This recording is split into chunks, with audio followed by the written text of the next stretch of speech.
that's the wrong open. There you go.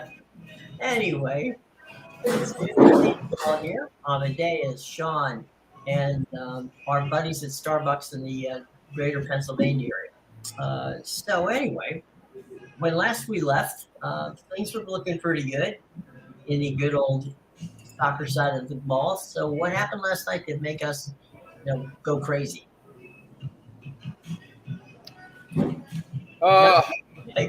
Next Real up, Madrid. No, but Feyenoord just scored, so they're up 1-0 on Roma. So okay. Last night, Amadeus, your team won, I think. Yes, my AC Milan beat Napoli, unfortunately, but it happened. And wait a minute, your team won and you're upset about it. Okay. Yeah, I don't know. I was on Napoli, draw no bet. I have no faith in my team. I have no faith in them, Jim. But I mean, really? we'll see what happens in the second leg. Real Madrid beat Chelsea, which wasn't much of a surprise, but that was another one that happened. Nice dominant performance from them. Who's left from the Premier League, Sean, in the tournament other than Manchester City?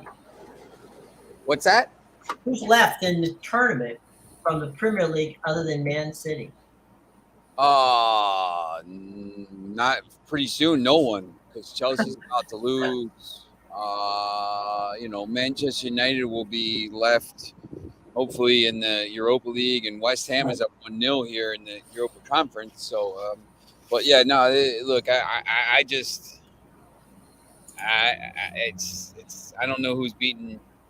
I don't know who's going to beat Manchester City. I don't think anybody can at this point. So those odds went to plus 100.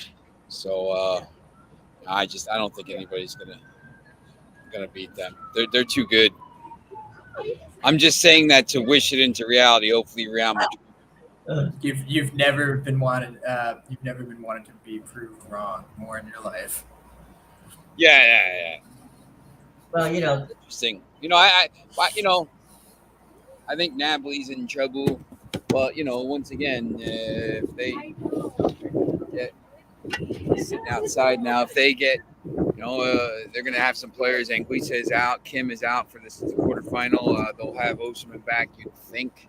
At that point, he's got to come back, because if he doesn't, they're going to get knocked out. But there could be worse things in the world than the San Siro semifinal. I think that would be. I mean, it guarantees an Italian team in the final. That's for sure. That would be amazing. That's always good, don't you think? And then you play in it. You don't even have to travel. You're playing the semis at the same place. So that was pretty cool. No real home advantage. Just a good old derby. That's all it is. That's right. That's sometimes the best thing, right? But Joao Felix treated yesterday's game like his own Madrid derby, and that didn't go very well for him. So that team stinks, man. I just read a story today that you said they'll never do anything. They'll never win anything with Todd Bowley in charge. And it's a little bit early, but just the way he's running the club. I mean, such a mess. What are you doing? Well, it's like the old Yogi Berra line, right? It's getting late early. So maybe it's getting late early for him. Yeah, he's not even a full season in, and he's just been an absolute disaster, everything he's done. How much of it's the coach? How much of it is player? I don't think any of it's really the coach or the players. I think they have enough good pieces to put together. Yeah, you can't blame it. I mean, look, they're on their third coach already, and it's like I don't think anybody, to be honest, can coach that team the way it's set up. I mean, it's like they don't have a 9. They're not. I mean, it's just imagine just trying to go out there and coach 35 players that are, don't even know each other. It's crazy. Yeah, to your point, a while ago, before Buck Showalter went to the Yankees, I asked him what was the problem with some of the teams, problem with right now? I said, yeah. I said, it's 25 basically independent contract. Nobody wants to sit around the clubhouse like they used to. They just get out, game's over, and they get the card. There's no sense of team. That's what. So I'm assuming that's what you're talking about here.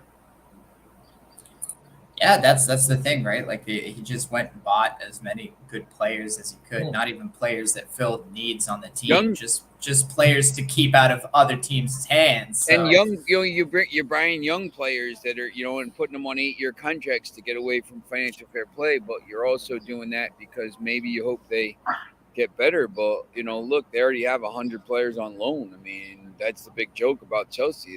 Their players on loan all had their own WhatsApp group, and it's just it's a mess. You can't At run least a they're club. together. You can't run a club like that. So I just, once again, I think they're talented, but what? But they're kind of like Arsenal this year. If they're only playing next year in the FA Cup and the Carabao Cup and the Premier League, they could be a dangerous team because you throw the kids out in the Carabao Cup, and if you win, you win. You lose. Doesn't really matter. And you just build towards the Premier League future, and you're playing once a week or twice a week. Because next year, it'll go back to like almost a normal schedule, even though you have the Euros in the summer 2024. So it'll be a little shortened. It's not going to be like this year where you're playing all these extra matches. So they might be in decent shape next year. But once again, you can't just keep buying.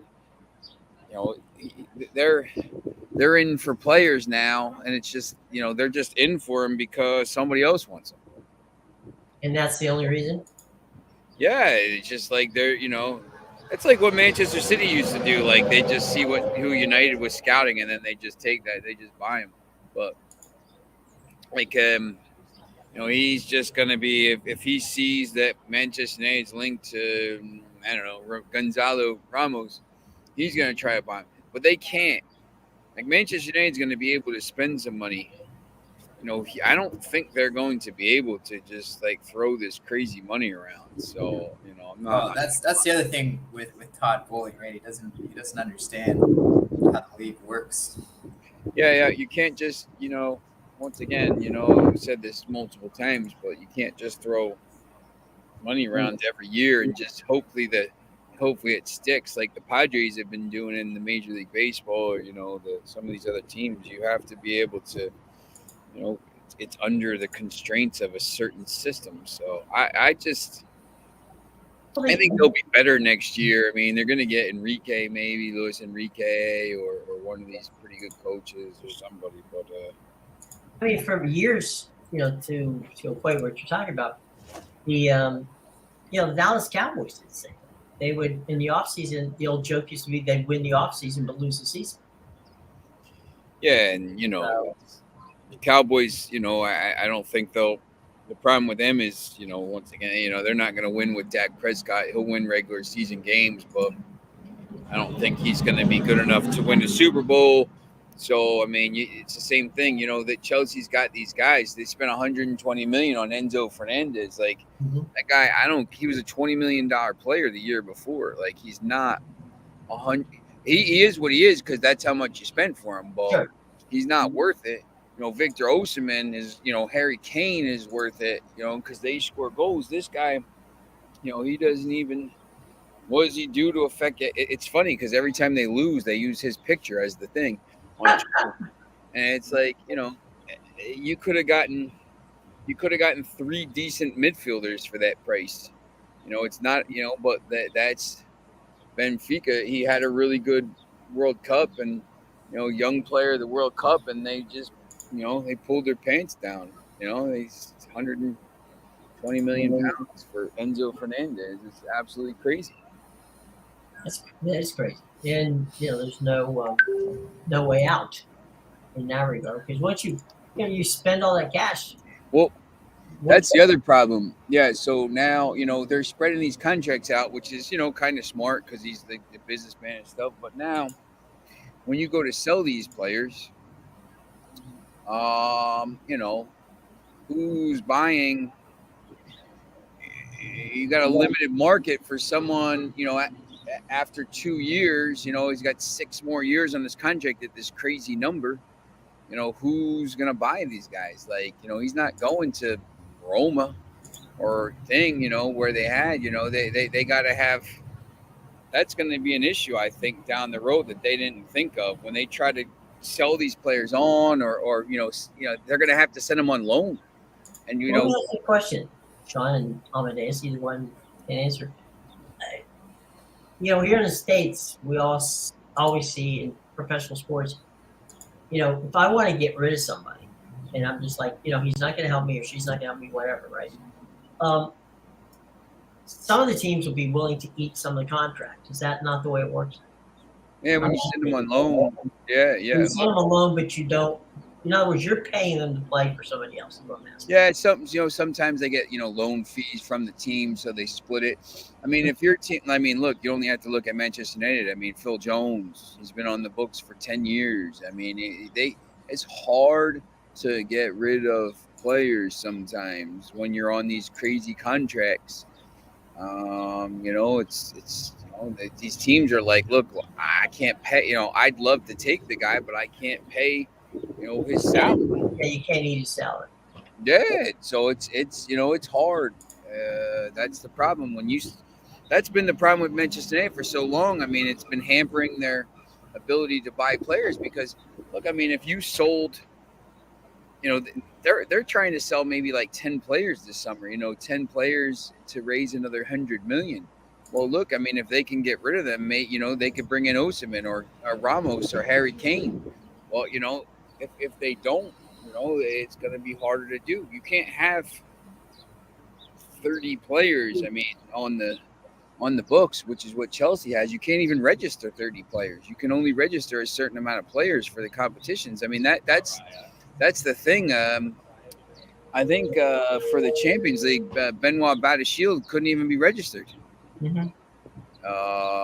Because they're only allowed to register a certain amount of players. So, Real quick thing, guys.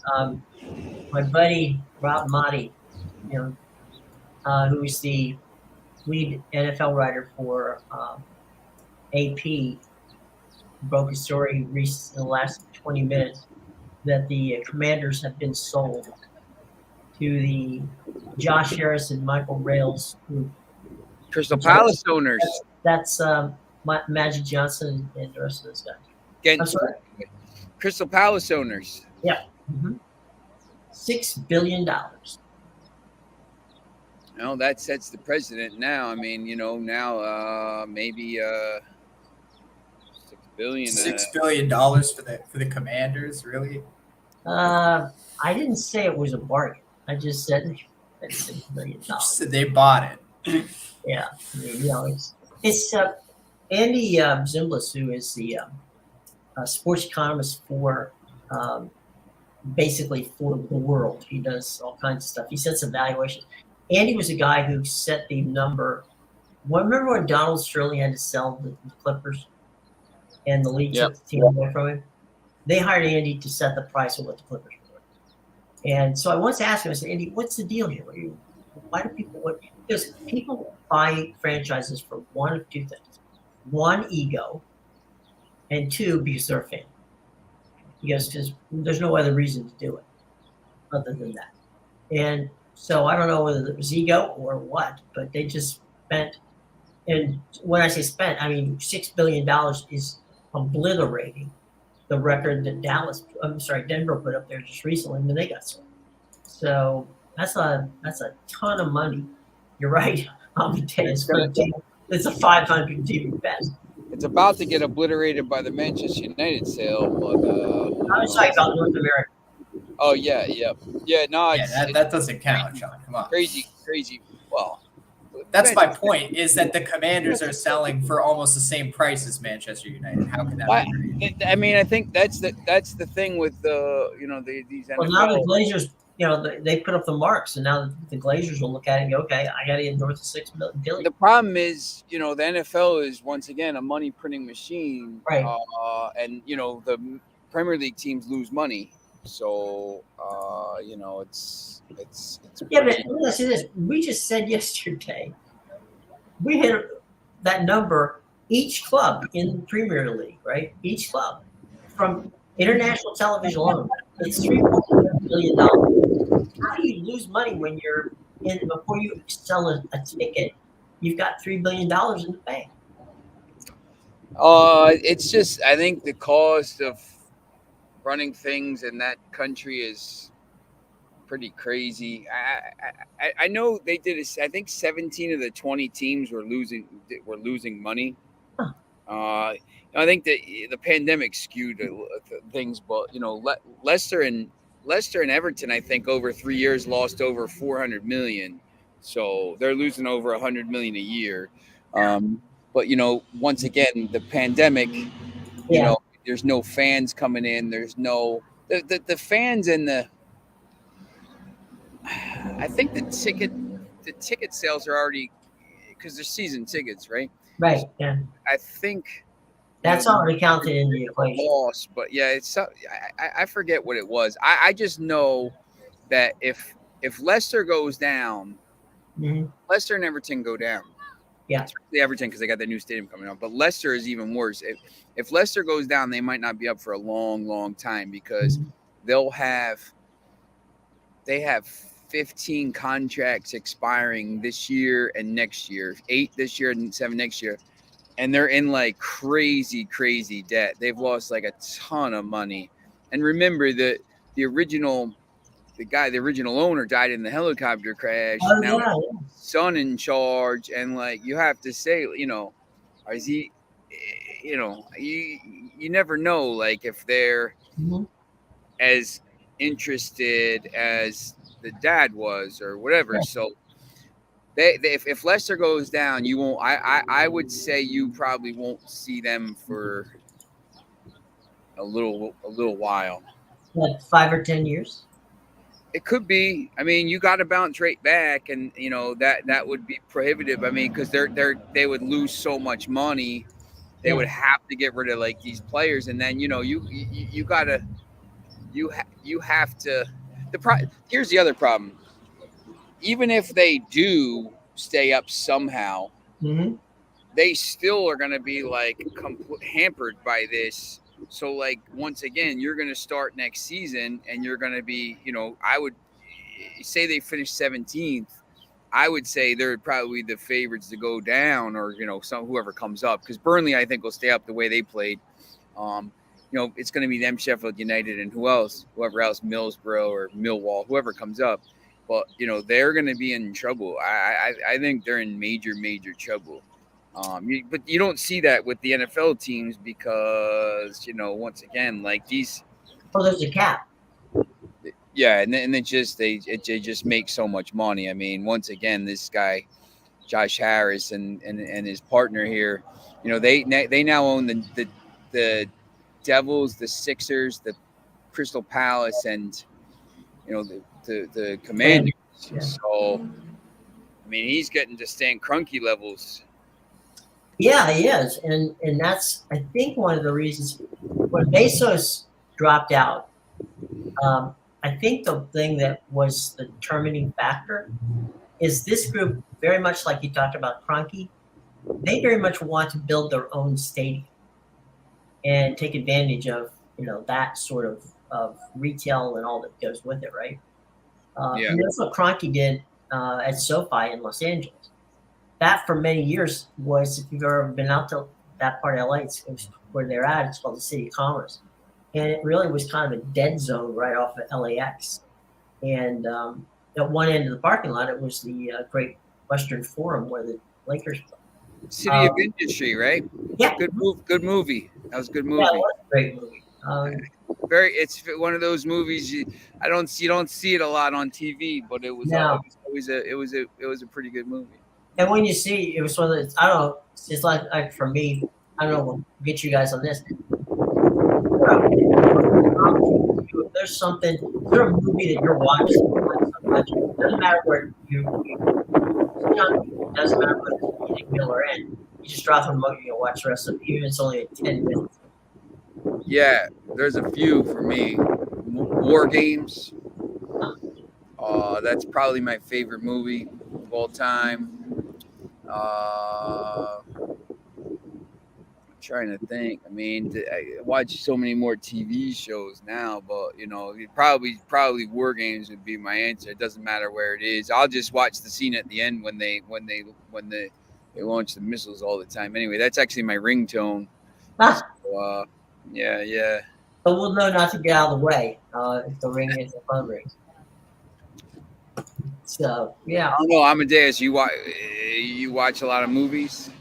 Honestly, I'm not too big into movies. Like I'll binge watch a show here and there, but other than that, Yeah. honestly, I watch a lot of YouTube. What's the show you like to binge or have binged? Well, I mean, my favorite show is Archer, so that's Okay. always a classic. I'll go back and watch all whatever this is, 12 seasons now, but it's only really good up to the 6th season, and then it just goes off the Well, it's rails. like you had Breaking Bad and then Better Call Saul, right? Yeah. So Yeah. that was all spin-offs. I- Go ahead. I Mr. Robot's my favorite, but Sopranos, Sopranos can't go wrong there. Sopranos and The Wire, the next two, and Peaky Blinders. I like that as well. But Sopranos, The Wire, like before I got IPTV, Mhm. I forget what it was. There was an app, and it just had 24 hours. It was kind of like IPTV. It just had 24 hours, just 24/7 of Sopranos and Wire. So like I would just turn it on whatever time, and I'd be like, You were oh, gold. Yeah. season 3, whatever, and then you'd watch a couple episodes or something like that. But now they have that. Now you have that. Just watch the thing. So I always thought that was pretty cool. Yeah, there's The Wire was an amazing, show, and Yeah, it's where Idris Elba, started. that's right. Stringer Bell.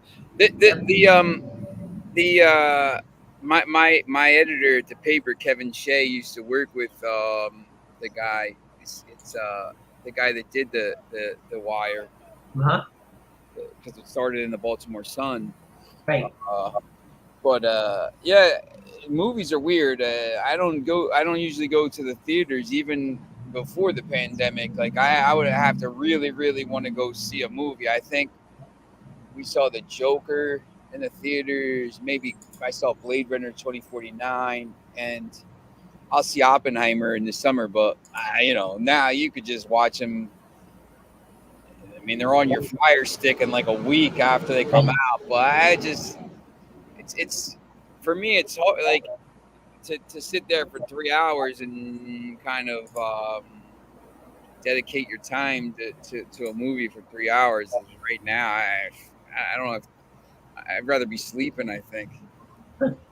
Nothing wrong with that. Nothing wrong with that at all. Yeah, yep. I thought we'd get a little pop culture for the afternoon. So, all right. Well, the NBA playoffs started last night. You started Tuesday night, last night. Any surprises for you guys? All the underdogs covered or won. Yeah. Straight up. I mean, 3 of them won straight up, I think.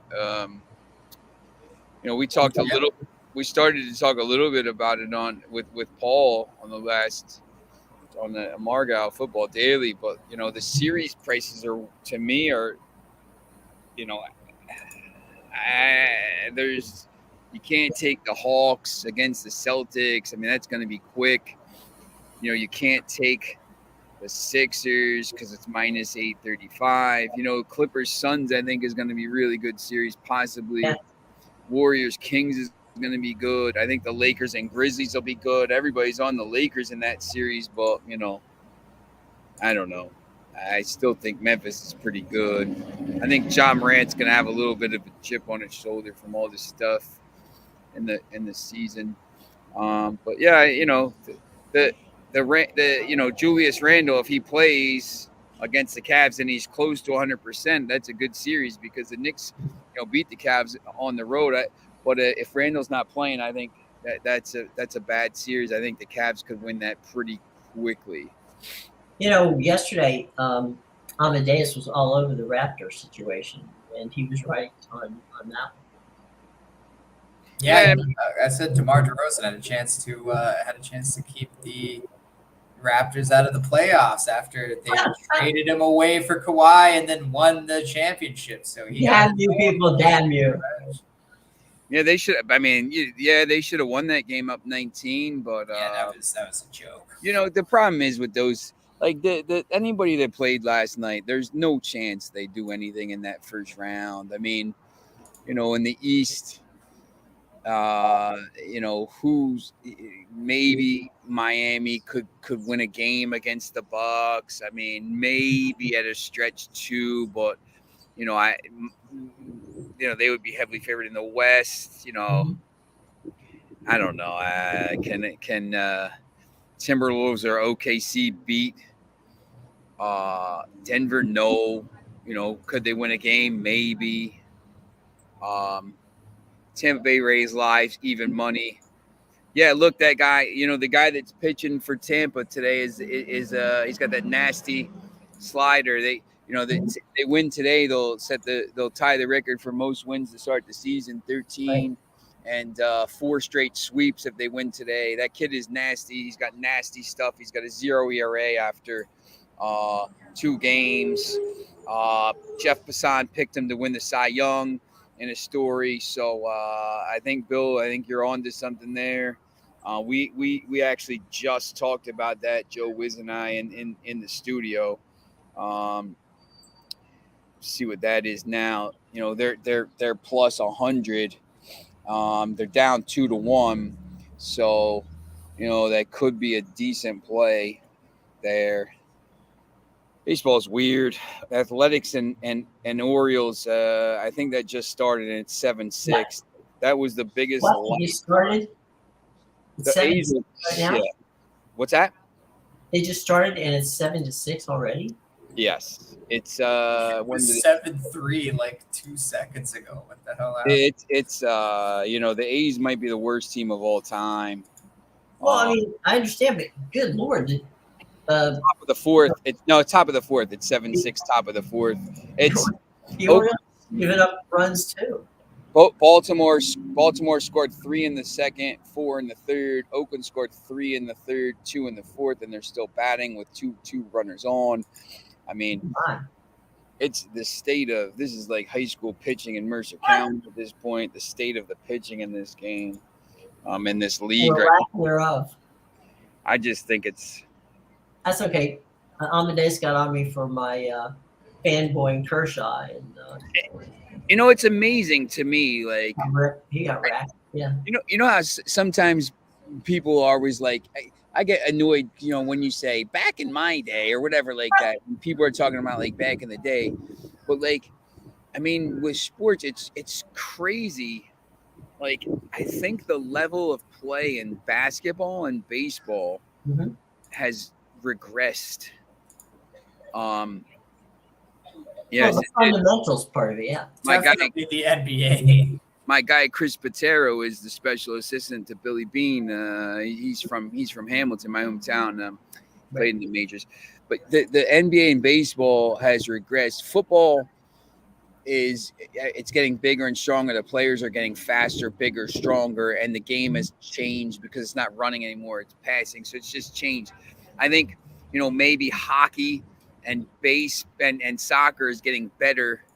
The players are getting more fit and stronger and stuff like that. But, clearly, the game of baseball right now, I mean, it's just the pitching stinks. It's too watered down. And they're talking about expansion when they need to get rid of 2 teams. It's tough. You can't. Well, that's the thing. It's the same thing with the MLS. I mean, they want to keep expanding to how many teams are like you're just going to go to 40 teams. The other thing, how about this? So, the MLS schedule, 14 7:30 games on Saturday. The Red Bulls and NYCFC are playing at home at the same time on Saturday night. What? I mean, it's not in the same state. one is in New Jersey, one is in the Bronx, but yeah, it's like, and they don't, but like, yeah, it's a little crazy, right? I thought, I was like, am I nuts with that? You always schedule people.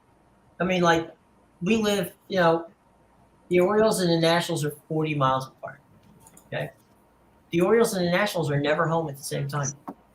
Yeah, it's the same The thing. Nationals will come in. The Nationals will come in this weekend and play at home. The Orioles will leave Camden Yards after today's game and head, wherever the hell they're heading. But that's This weekend for the MLS is, there's all the games on Saturday except for the Traffico is Sunday at 4:30. I think that might be the made up one. But yeah, no, it's, I don't understand. I know people are raving about the actual coverage. Yeah.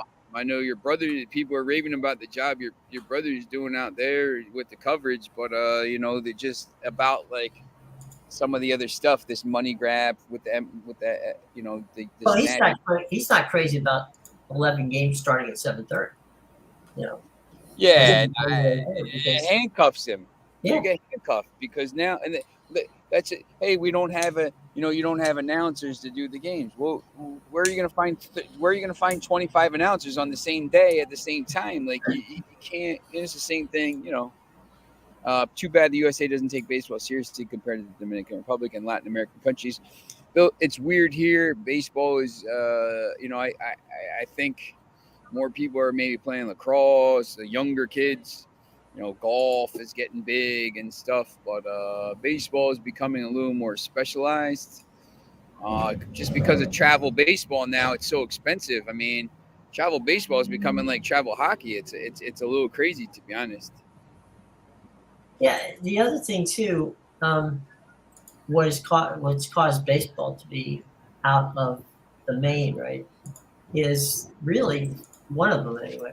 The determining factor is the amount of money it costs to insure the players.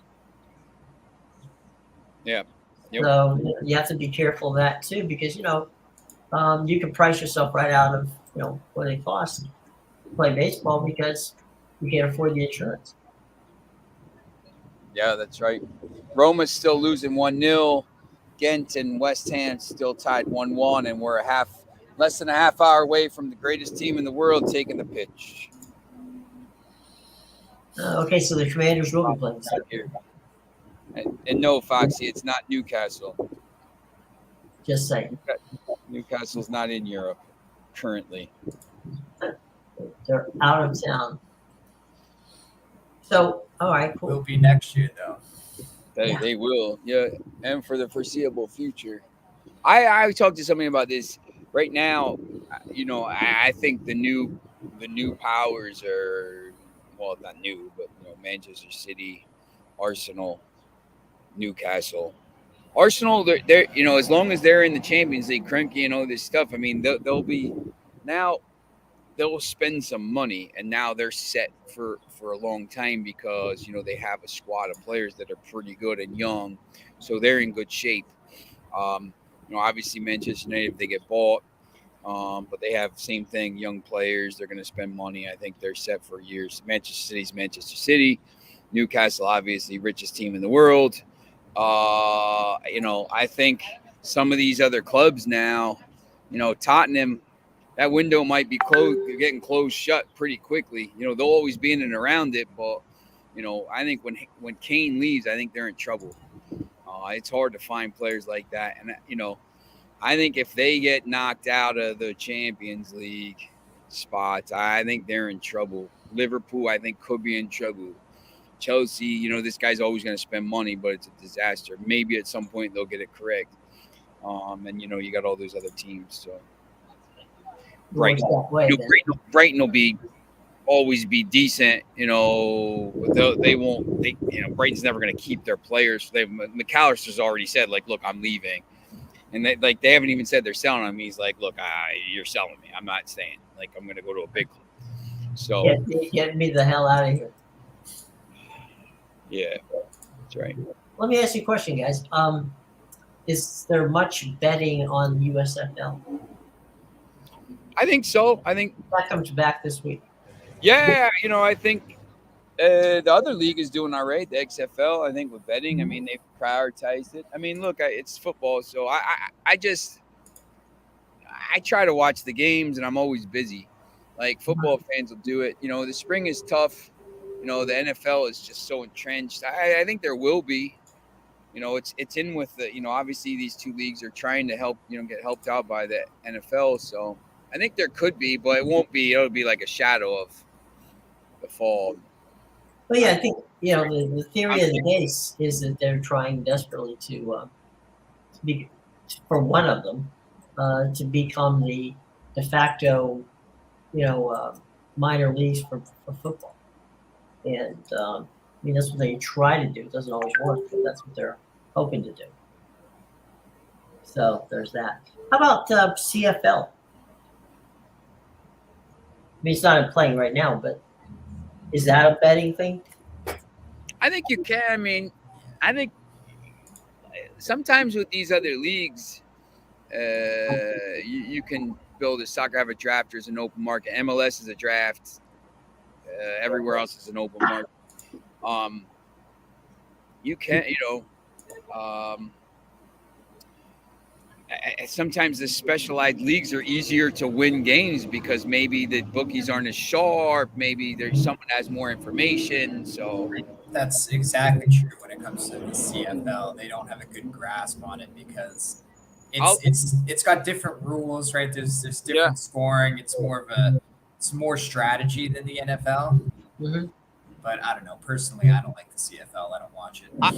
I always argue, sometimes Chuck going by. You can make more money on the Romanian league or Cluj, whoever, than you can on the Premier League games because the Premier League games, the people are sharp. Everybody knows. Sometimes those other leagues, so CFL, sometimes USFL, it could be easier to do. Yeah, definitely. Well, from Amadeus, is there a lot of wagering on the CFL in Canada? Yeah, it depends who you talk to, right? There's people like me who don't like the sport, and there's other people who love the CFL more than the NFL. But it all depends, right? It's split, really. Well, Sean, you brought up a point a couple minutes ago about expansion. I personally think that the MLS expanded way too soon. And I mean, because Major League Baseball is not going to expand. I mean, they say it, but they only do that because they want, cities to, show how badly they want them.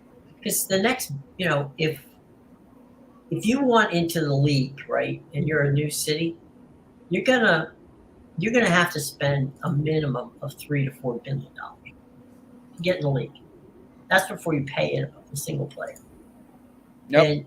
And people say that, well, gosh, they'll just move Oakland or Tampa Bay. Well, they don't do that because if they move Oakland to Tampa, if they move Oakland to Vegas, right, which is possible, I suppose, but if they do, you get a transfer fee. Basically, the Dodgers, Angels, I think the Giants might, maybe the Rockies, they get a chunk of cash, maybe $75 million, whatever. If that was open territory and they could expand, then as I said, you got 4 to 5 billion, 3 or 4 or 5 billion. That goes over everything. So it's more cost effective for them to keep those teams in Oakland and Tampa than it is to try to move them. Because if you move them, you lose a market. Yeah, and you set a precedent. You start moving teams around. It's. Well, the NBA did. They put the Grizzlies, down in Memphis, and they moved some stuff around. Bill's asking what the temperature is in Toronto today. Yeah, it's hot. It's 20 degrees. 85 in Boston. Yeesh. Yeah, it's warm here. It's close to 90 where I am. It's Wow. I'm at. It's look. I'm never going to complain about the warm. It's pretty hot. It's going to be melting my new lettuce. There'll be wilting. I hate it. I miss the cold already. Oh, I hate the cold, man. Man, it's easier to warm yourself up than it is to cool yourself off. Yeah.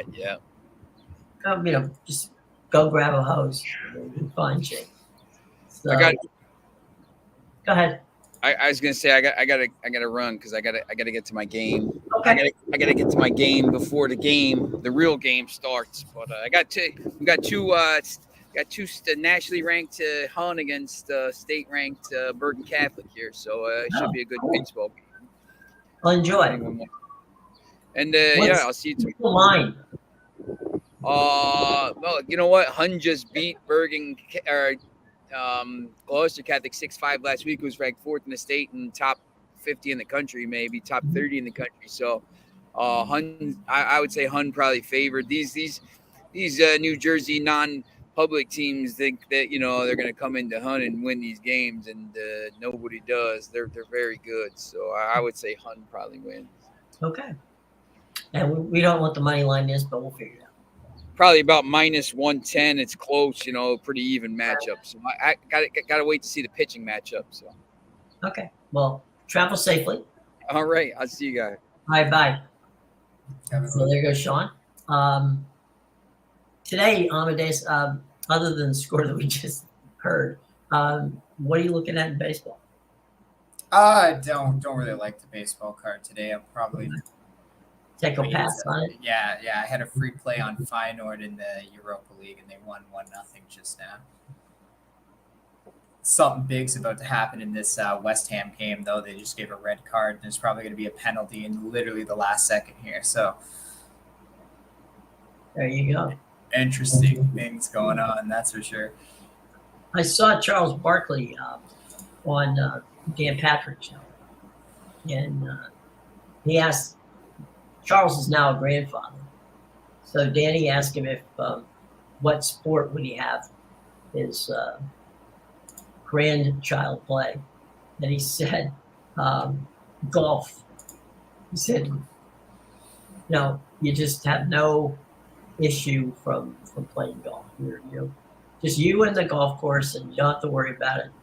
Because the other thing is the fans are more polite; they just clap because they don't throw batteries or anything at you. Yeah. There's that point. Yeah, absolutely.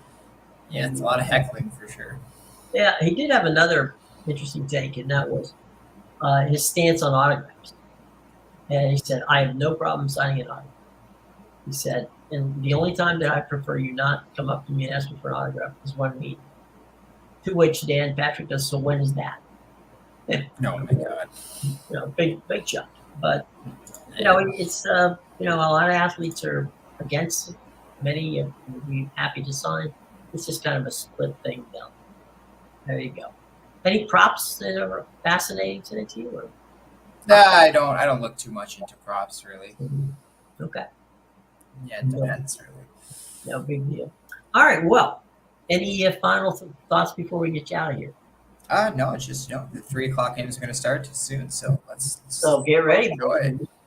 All right. For Amadeus, the departed Sean, who looked as if he had some angelic light down over his shoulder, to prove to us that the sun is out in Philadelphia, because it's always fun. It's always sunny in Philadelphia. Oh yeah. So there you go. So anyway, Amadeus and I will see you tomorrow. Have a great day, gang.